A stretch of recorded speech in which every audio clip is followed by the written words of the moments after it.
Okay. The purpose of project linking learning is to recognize potential and to respond to it. One of our major goals is to help students who are already identified as gifted students realize their potential. And the second goal is to help students who are high-achieving learners really be able to recognize their potential as well and perhaps even become identified as gifted individuals. There are some characteristics of giftedness. For example, is persistent, and that kind of correlates with the work that's been done by Joe Renzulli about task commitment. Students that really see and have an interest and want to stick to it.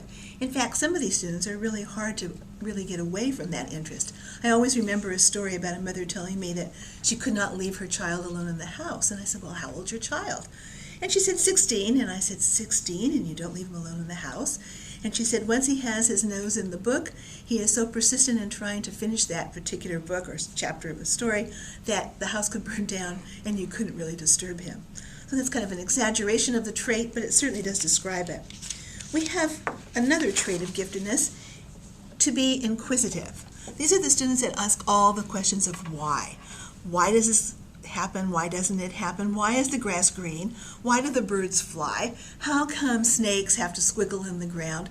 And all of those ideas are rather interesting. They're provocative. Some have answers and some do not. But the inquisitiveness is trying to figure out answers to why. Another characteristic of gifted students is the idea of having a keen power of observation. I tell the story, and I know some of you have probably heard the story before, about coming to class one day late when I was teaching. At the time I was teaching a second, third grade combination, and I had been so late in the morning that I had really not put on my makeup, and I was driving and putting on the makeup. And when I got to school and teaching reading, and the kids were sitting around me in a reading group, one of the students said, "Oh, look, you're missing a stripe." And I said, "What do you mean a stripe?" And I looked down, I wasn't even wearing a striped outfit. And the student said, "You have one eye without a stripe." I think she really meant eyeliner, but nonetheless. Okay, so sometimes their sense of keen observation is really kind of embarrassing, but the sense of keen observation taking in more of the world, being able to see all those details. We also know that gifted students have the ability to display a richness of imagery and imagination. Talking about what ifs and what could be. And some of that is, just playfulness that we cultivate. Some of that is really learned behavior that we can teach. And then we talk about gifted students and their ability to express original ideas. I think I'll just put it right over here, because these are actually companions to one another. And we can also talk about the trait of having interest. Now, interests are rather interesting because sometimes they're interested in things that are more mature than the student's chronological age. Sometimes those interests are also interests that come out of lack of experience, wondering what it feels like to walk along the beach when you haven't been to the beach, or interests that come from experiences. Having been, for example, with Dad, and Dad opens up the hood of the car and they see all this stuff under the hood and want to know how it works and why it works. And then, last of all, we have the trait of being one who asks unusual questions and wants to find out more information. Those are the kinds of questions that sometimes teachers complain about. These are the kinds of questions that students often ask that we don't have answers to, or sometimes are open-ended enough where there are no answers. Now, if these are the general characteristics of gifted students, then one of the things we have to ask ourselves is, how do we nurture these kind of characteristics in the context of our project, in the context of the lessons that we develop? And so just look at some of the matches we can make. For example, in one of the lessons we talk about, in fact a whole set of lessons, we talk about the idea of different kinds of questioning. Open versus closed, convergent versus divergent, factual questions, analytic questions, and questions that have to do with valuative responses. And look at how that matches. What we're trying to do is say, if students have this potential, this natural ability, then teaching them how to question is a way of bringing out that ability. So the lessons within the project linking learning spectrum are the lessons that are trying to not only bring out potential, but once it is displayed, to nurture it to a higher level of its performance over time. We talk about thinking like a disciplinarian, and well, in fact, that's a really important way to study the disciplines and to understand the disciplines and what they're comprised of.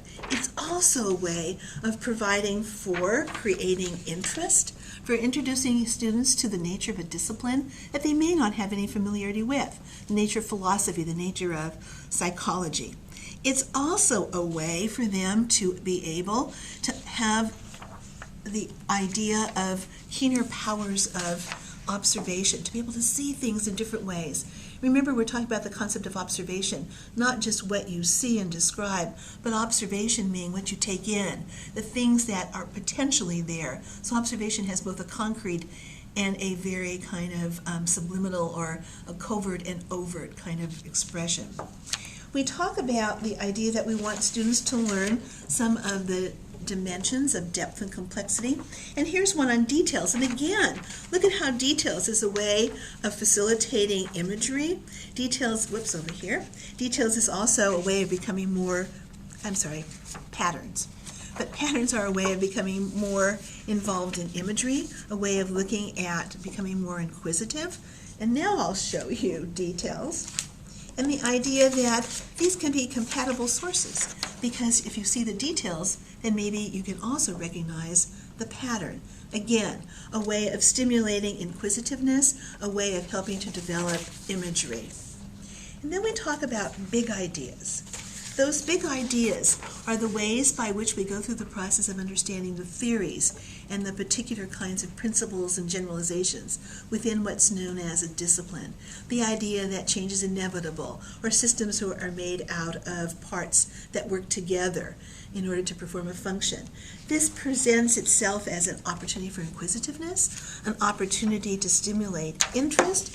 And so now what you're starting to see is that the curriculum that we have designed has the potential of moving across many different characteristics, of helping those characteristics to emerge as part of what teachers can see in order to reinforce them and to extend them, and what students start to look at to develop their own abilities, to take charge of their and have some responsibility for their ability. With that, we also talk about what it's like to be a scholar.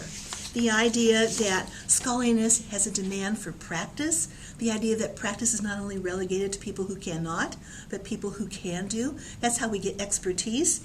And the idea of believing that the glass is half empty as well as half full, the idea that there's always more to learn. That at the end of every lesson we don't say, and now you know it all, but now you only know a part of the whole, and there's much more to learn. Project linking learning is tied to developing potential, helping teachers recognize that potential and responding to it, helping students become more efficacious in their ability to use their potential.